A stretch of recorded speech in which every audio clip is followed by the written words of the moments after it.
Slow and steady wins the race. It's funny how cliches can suddenly jump out at you with the um, potency of their meaning, depending on the context of your life. That is a cliche that's been really sticking with me this week. I've been calling this the Allowance Project because I really want to investigate how an individual can affect change in their own lives through the path of most allowance, which is also to say the path of least resistance.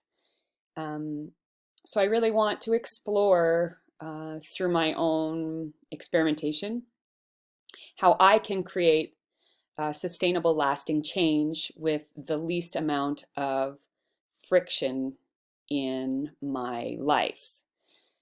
Um, and that relates to this idea that slow and steady is the right way to do things.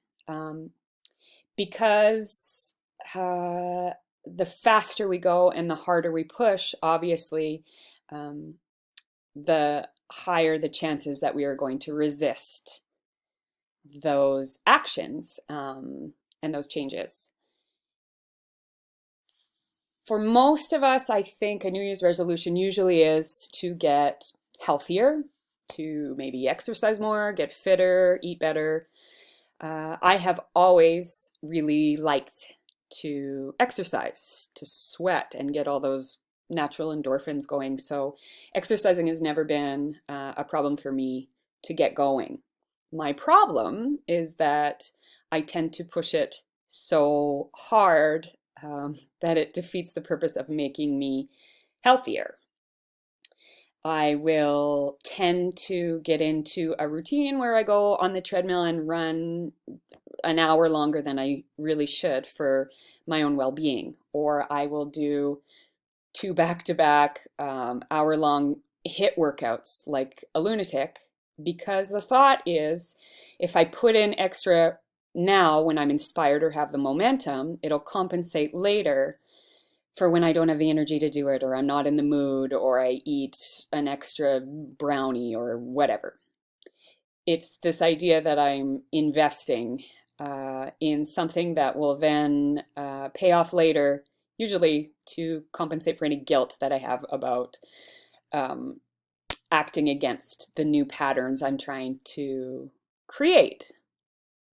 The problem with this fits and starts kind of approach is that it doesn't allow me to settle into a new rhythm or a new reality or a flow that is sustainable and something that I identify with. So it doesn't really accomplish the sustainable, lasting change that I want it to. In the same way that at the beginning of the year we start a New Year's resolution and we go crazy and we clear all the sugar out of our cupboards and we buy quinoa and kale and expect that we can keep this going for long enough that hopefully we will just get used to it. But because it goes against the grain so deeply, it's not something that our brains really want to normalize. And really, that's the idea when you want to change, when you want to move into a new state of being, a new way of looking at things, a new matrix of understanding the world around you, is you really need to be able to adapt it into your reality. So if it feels extreme, then it's likely also feels temporary. And for me, that's usually how I approach things like exercise or health changes or diets, in this idea that it is temporary, that it is an investment, so that later on when I sneak back into old patterns, at least I'm a little bit ahead of the game. So I've really identified that tendency that I have to push really, really hard and think that I earn some sort of merits for it, extra stickers on a chart or extra brownie points that I can then cash in later on down the road. And this approach has never worked, and I don't think it really works in the long term for anyone. So today on the treadmill, I felt myself doing what I normally do and thinking, well, my goal was this, but I've still got enough gusto to keep going. Maybe I'll push it for another half hour. Maybe I'll run a little bit harder and crank up the speed. So I feel like, maybe I'm earning something that I can then enjoy later. And I stopped myself. I tried really hard to be in that moment of just enjoying being on the treadmill and not feeling like it was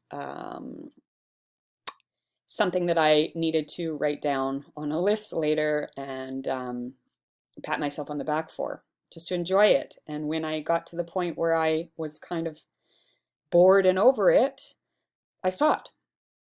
And it felt like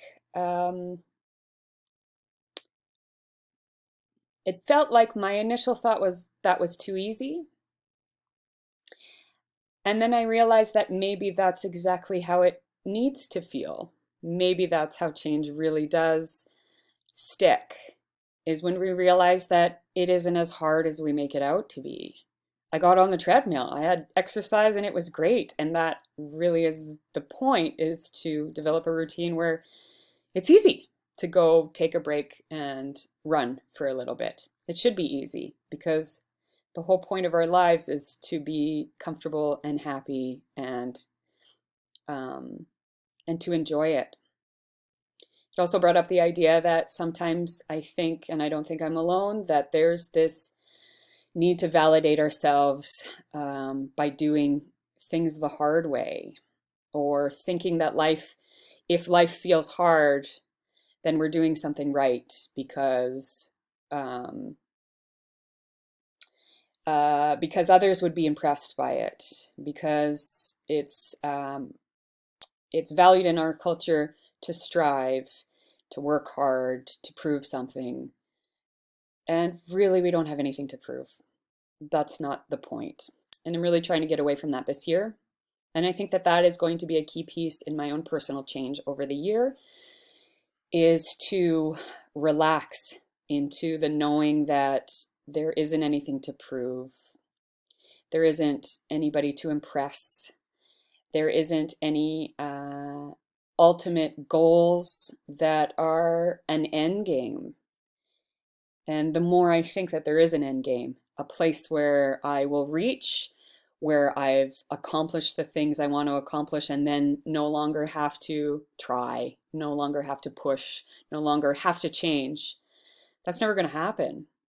Life is a flow of constant evolution. And I think the more we can relax into it, the more we can cut ourselves a break, and the more we can enjoy all of these things that we want to do to make us better, the more we'll do them because they make us feel better in that moment.